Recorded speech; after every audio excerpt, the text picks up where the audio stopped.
One of the downfalls of being a very intelligent person is having imposter syndrome, because I don't know if you've noticed, but people who don't have imposter syndrome, because yes, those people exist, they're usually dumber and they usually don't think as much, or they're usually like not as self-aware as you and I are. And that's the reason why they don't have to think about these things too much. Because you can say, for example, let's say you want to start your own business making jewelry or something like that, and you're like here overthinking of the website, and you keep on like postponing because you feel like a fraud, you feel like you're not good enough, you feel like people are gonna think you're taking advantage of them, or you're gonna charge them too much, and all of these things that you're thinking. And then you look at this one person on Instagram who's selling their jewelry, and you're like, their jewelry is not good enough, it's made from bad materials, they do this wrong, they do that, blah blah blah. But they're out there doing it because they don't have the mental limitations that you have to do all of these things. You know why? Because some people don't have enough mental capacity to be thinking about that. Some people just like go out and do things, and I feel like sometimes dumb people have that to their advantage, that maybe they're dumber in certain aspects, but they don't have as many mental blockages as we do. And imposter syndrome is one of the mental blockages that we do. But it's fine. We all have to go through it. It's a rite of passage, and it's something that's going to make you grow if you know how to overcome it. And I've overcome it many times, and I feel like this is something that you're going to have to apply every time you start doing something new, and until you start getting confidence in like all areas of your life. And at some point it's just going to get easier and easier and easier, okay? But let's start with like the 2 tips that I'm going to give you to like just manifest your imposter syndrome away, because it's not that complicated. It's just like 2 things that you need to be doing every time that you get it, and you're going to be fine. The reason why we get imposter syndrome is basically because it is something that's out of our comfort zone. So let's say like your comfort zone is here in this area where you're doing this one job that you're really confident in because like it's something that you've done before, it's something that doesn't require maybe too much. And then there's this job that's like in this area, like the bigger area of like out of your comfort zone. It's an area that you have not explored, it's scary, it's unknown, it's uncomfortable, and those are all the things that are causing you to have this imposter syndrome, being like, oh, I cannot do this, I'm not prepared enough, I need to be doing this, I maybe need to like teach myself more things, yada yada yada. And all of those things, they're obviously valid feelings, but they're not gonna bring you anywhere. For example, I've had a lot of people, for example, be like really good professionals in like teaching this one subject, and then they want to go out and teach this other different subject that it's something that they really enjoy doing. And the other thing, maybe like, let's say like you were teaching history and now you want to start teaching yoga, for example, like completely different things.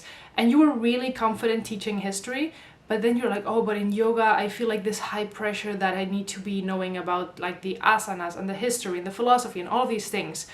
You know why you put so much pressure on yourself? Because maybe history is something you didn't enjoy that much, so you didn't care. And since you didn't care, you were like, whatever, I'll just do this job because I don't really give a shit that much. But there's other things, and it's something that you enjoy doing and you really like, we start giving like way more of a shit about that area, and we feel like we need to be perfect for that, when like, if you apply that same mentality that you applied for something that you didn't care as much about, you would not be stressing as much, and you would not be like putting so much pressure on yourself. Because this is something that has happened to me many times. Like I've done a lot of jobs that most people are like, oh my god, how could you do this job? Because I would be afraid to do this job. But because I didn't care about the jobs, I could just go there and do it because I was like, if it goes wrong, I don't care.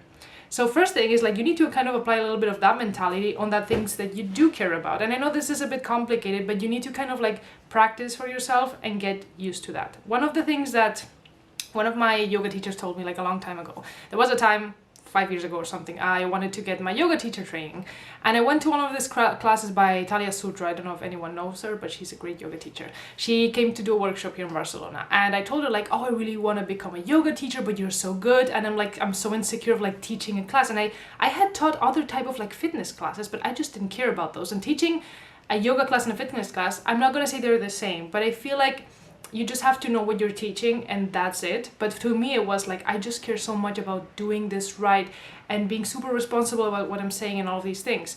And I told her like, I'm so afraid to like take the course, because I feel like even if I took the yoga teacher training, I'm not gonna be prepared, I'm never gonna be as good as you, blah blah blah blah.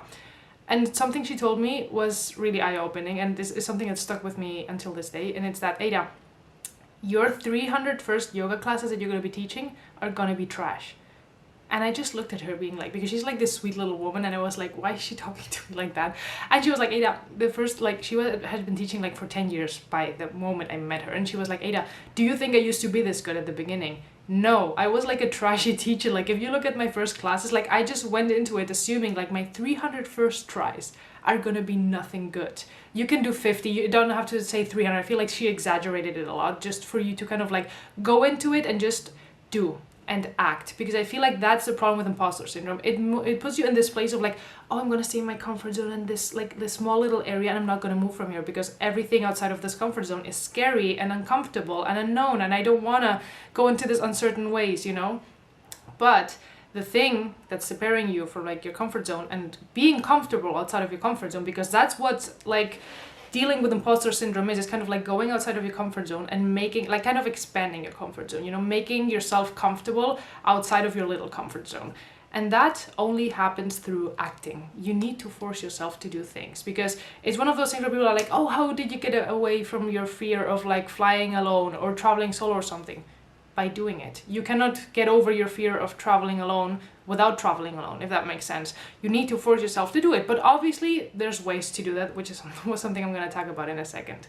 So there's ways to obviously go about this, to kind of like take it step by step and not just like jump in the pool, because that's sometimes jumping into the pool might be a bit too much, and you need to kind of like take it step by step, because I feel like when you're in this little comfort zone and your thing is like maybe here and you go from here to here, you're gonna slingshot so back into your comfort zone because you're gonna get so afraid, when you need to kind of like take it step by step and go a little bit out of your comfort zone, a little bit more, a little bit more, a little bit more. Just kind of like expand it gradually until you get to the confidence point that you need to be doing that thing. Because I've tried both ways, and the first way to just like jumping right at doing something like that, sometimes it works, but sometimes it just puts you back again into your comfort zone, and then you don't leave it for like another few years, and that's not going to be beneficial for you. I feel like doing things gradually and being a bit more patient with the process is a better bet. So first thing that you're gonna have to do is kind of like mentally and psychologically prime yourself to be eager to kind of like start leaving your comfort zone, and that will be done through your self-concept. What does that mean? You need to kind of think about like, okay, what concept do I have about myself right now? Like, what do I think about myself that is not allowing me to do this thing, you know, like a little bit of a self-evaluation. So start thinking about like, why do you feel like you would be a fraud doing this thing? Like, let's say, for example, you want to be like, let's take the example of the yoga teacher training. I want to be a yoga teacher and I don't feel prepared. Okay, what are the feelings that you have about yourself for that? Like, I will be a fraud, I will be a phony, people are gonna make fun of me, I am not charismatic enough, I am not this, I'm not that, I'm not that. So then make another list that's like, okay, what self-concept would I have to have about myself to be able to maybe feel a bit more secure in this space? Like maybe I'm charismatic, maybe I'm good enough, maybe I've read a lot about yoga and I know enough to like teach like a decent class. It doesn't have to be a perfect class, just a decent class. Maybe this, maybe that. Just make a list of all of these things. And those are some of the things that you can use as affirmations every day, every few days, whatever you want, or even as like subliminal things in night, for just yourself to be like, for you to be preparing yourself to kind of like, I'm gonna slowly start stepping into this new version about myself. But obviously, I've always said that affirmations by itself don't work. Like, affirmations are great to kind of like prepare yourself mentally, but they need something to kind of make the affirmation stick, you know? And that goes with actions, which is what I said earlier. But you need to find a way to kind of like bridge it so it's easy for you to do. So let's say, for example, you start saying like, okay, for a yoga class, I feel like I want to be charismatic when I talk to my students, and I want people to don't get bored in my class or something like that. You will have to start being like, okay, what other areas in my life that I feel more comfortable in can I start practicing being charismatic? And maybe you're like, okay, maybe right now you're like a school teacher and you teach 2 little children or whatever. If you start seeing that in that job that you don't really care, like you don't care about too much about that job, you're like, okay, I go to a class and I teach these kids and they actually listen to me. So maybe I am a little bit charismatic. Or whenever I like hang out with my friends and I tell them the story, everyone's always listening to me. And they think that I'm like a little bit charismatic. It doesn't have to be like super charismatic, just a little bit, just enough for you to kind of feel that you are charismatic, and you need to start putting yourself into situations that affirm that affirmation, okay? So if it's charismatic, then it can be that. If you feel like, for example, you lack knowledge for like yoga teacher training, whatever, you can be like, okay, I'm going to start buying books and start reading more, blah, blah, blah. But also be aware that when it comes to knowledge, it's always a thing that is like, you're going to be always learning, and you're always going to be both a teacher and both a student all the time. And you cannot go into this like rabbit hole, because I feel like a lot of people do that, and I've done that too, of like, oh, I'm going to do one yoga teacher training. And then you finish that, which would be enough for you to kind of like start teaching yoga. But then you're like, oh, but I don't feel prepared, so I'm gonna do another one, and I'm gonna do another one. And then you meet these people who have like done so many years of like education and training for whatever it is that they want to do, but they don't do anything about it. I feel like learning is amazing, being a student is amazing, and you obviously need to learn for whatever you want to be doing, but you also need to like force yourself to practice at the same time. So for example, let's say like you do the first yoga teacher training, so you're able to teach like a basic level yoga. Start teaching that so that you start getting comfortable in that. And if you want to get another level of education, do that after. But you need to kind of like both do the theory and both do the practice, because only theory is not going to take you anywhere. What comes after that is also that you're gonna have to start doing this thing that you want to be doing while charging people. And that is, I feel like money is kind of like the limit or the barrier where a lot of people kind of get stuck, where they're like, maybe you've been doing this thing. For example, when it comes to coaching, I have a friend of mine who wants to become a coach. She has had like so many coaching conversations with me and with so many other friends. She's helped all of us. But then it's like, she's really good at coaching. But if you tell her like, why don't you become a coach and charge people like 100 an hour, whatever it is? She's like, oh no, I can't do that because I'm like not prepared. I'm not this, I'm not that. I'm not good enough for this. But if there's no money involved, then it's really easy for her to do it, you know? And I feel like for a lot of people, and me included because I used to be the same way, is like, if I do things for free, I'm fine because I don't feel that pressure. But if there's money involved, not doing it. I cannot do it because like that, then I start feeling like I'm a fraud, I'm taking advantage of people, blah, blah, blah, blah. So you kind of like need to get away from that feeling and kind of like be able to dissipate that feeling a little bit. And that's going to work the following way. I have a really good friend right now, for example, who is like a great surf skater. Like she surf skates, I've been surf skating with her for a while, and I'm a beginner. She's been doing that for like 3 years, and she's like just naturally really good at sports. And she's one of those people that like, she never really went to like an academy or like a school or whatever, but she just knows from like a lot of hours of practice that she's really good at it, and she intuitively knows how to move her body and how to give me or anyone else advice on how to do things. So whenever I've skated with her, I was like, you're gonna be like, if you ever decide to be a teacher in this subject, you're gonna be amazing. And she's been wanting to do that, but she's like, oh, but I don't feel comfortable charging people money. And I feel like that's where a lot of us get stuck. Charging people money for something, because when the moment money is involved, you're like, oh, now I have this responsibility. And so the way you're gonna get rid of that is to start, first thing, maybe start doing it or practicing with your friends or with free classes, you know, like let's say you're starting to do like skateboarding classes, for example, and you can just be like, okay, I'm gonna host this one skateboarding class for free and get people's feedback. Because you're gonna do that for free, you're gonna see people show up, you're gonna see people like tell you how good you are, because like some people you're just like really good at it, but you just like have all these insecurities that are in your head, and you know, you just need to kind of like have people maybe validate you a little bit so that you can get over them. And so if you teach something like that, like let's say it's a workshop, let's say it's a history class, it could be anything. It could be anything in any field. And if you don't know what you could do for that, like leave it in the comments and I can give you ideas. But in any field, there's kind of like a free version of something that you could do. Once you've done the free version of it, you're like, okay, let me charge a price where I'm gonna feel comfortable charging that to people, and maybe it's gonna start making me get out of my comfort zone a little bit, just a little bit. For example, let's say like normal surf skating class, like I, for example, pay like $15 for every class, like every week. So maybe she would not charge 15, she would charge 5 or $2, doesn't matter. It's just something so you start getting comfortable with that, because the moment you do that and you do your first like 10 classes, for example, you're gonna be like, okay, I've actually done it. No one has complained so far. I'm actually not that bad at this. Maybe I can start charging a little bit more. Then you charge a little bit more, and then a little bit more, and then a little bit more, until you get to the point where you're like, okay, I'm satisfied with how much I'm charging right now. Because there's going to be a moment that after you do it a few times and you see positive feedback from people, you're going to be like, I'm actually good at this.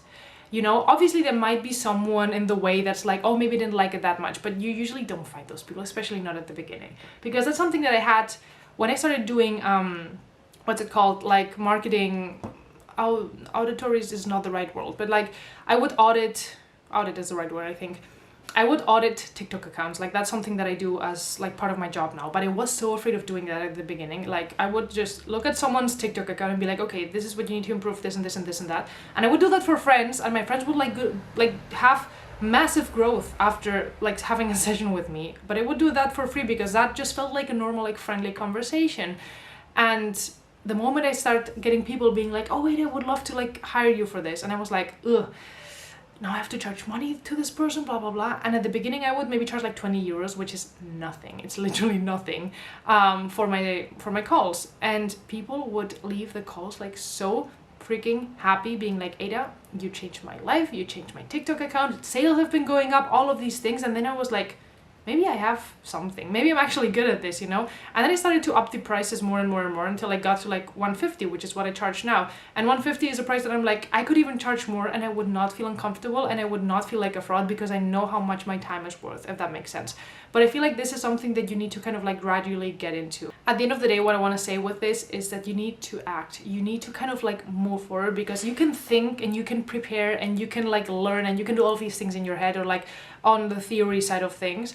But until you start doing things, the imposter syndrome is not going to go away. The only way to get imposter syndrome to go away is kind of like get out of your head and just into your body and start moving and start acting and start doing things in the direction of what you want to be doing. And I know it's easier said than done, obviously, but it's actually not that hard, especially like if you go into it being like, okay, my first like 10 sessions maybe are going to be trash, or maybe people are not going to be like super happy about them. But what you can always do, and this is another thing, because I used to have this with a project that I launched a few years ago, where I decided I wanted to open like a yoga website, whatever.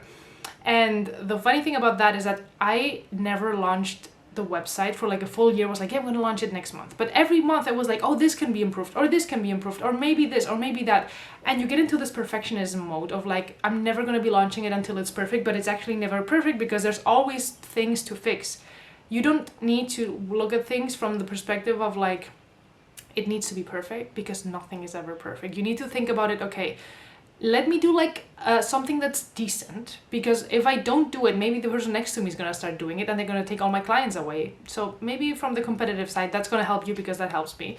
And once you start doing it, you're going to get people's feedback, and then you can improve. For example, like you launch a website and then I don't know, let's say the login part doesn't work. You're going to have a client be like, hey, I tried to log in, but it's just not working. Can you log into it? And then you log into it, fix it, and continue. And that's just how life works, like continually improving. You don't need to look at something perfect just as something that you're just going to be continually improving on, you know? That's what the same thing that comes to like learning. Like you can be teaching a yoga class and you might have like all this knowledge, and maybe a student is like, oh, can you talk about this thing in class? And you're like, oh my God, never heard of that like yoga area or yoga discipline or something. And you're like, maybe I cannot talk about it today, but I will look into it for the next class. And no one's going to make you feel bad about you not knowing something. And if someone does that, they're just stupid, honestly. But in general, like people are not going to ever try to make you feel bad about something unless they have like a really shitty experience. And that's not something that you need to be afraid of, because that's never going to happen. Like you need to do things really wrong. And I know that you're not the kind of person who would do things wrong, because if you're overthinking this much about, I really want to be doing this, but there's this thing that's stopping me, it's something that I think usually like people, whenever like we have a calling and whenever we feel drawn to do something, it's because our soul really wants to be doing that. But we're so afraid because we're like, I do want to give my very best to people, to this job, to this passion, to this project, to whatever it is. And that's amazing. But don't let that stop you, because maybe you're taking it away from a lot of people. And that's something actually like someone that I don't really like, but she gave me this really good advice this one time a few years ago. And she said, Ada, because I told her like I was like doubting the whole yoga thing, you know? And she was like, Ada, the moment you're like, you have this gift that you want to give to the world, like let's say it's yoga class, it doesn't need to be like a big thing, and you're kind of like not giving it to the world because you have your doubts and insecurities, you're being selfish, because you're keeping it to yourself when so many people around you could be benefiting from it. So if you think about it from that like more collective point of view, I feel like it makes you feel bad a little bit about not doing it, and it kind of like encourages you to act more. And I feel like that advice for me was amazing when she told me this. So maybe that helps you as well. So I hope this video was helpful for anyone doing anything like that. So if you want to, by the way, leave in the comments like what you're working on, like what's this thing that you have like imposter syndrome or something, and you want me to give you any advice, I will happily do that. And I'll see you guys next time.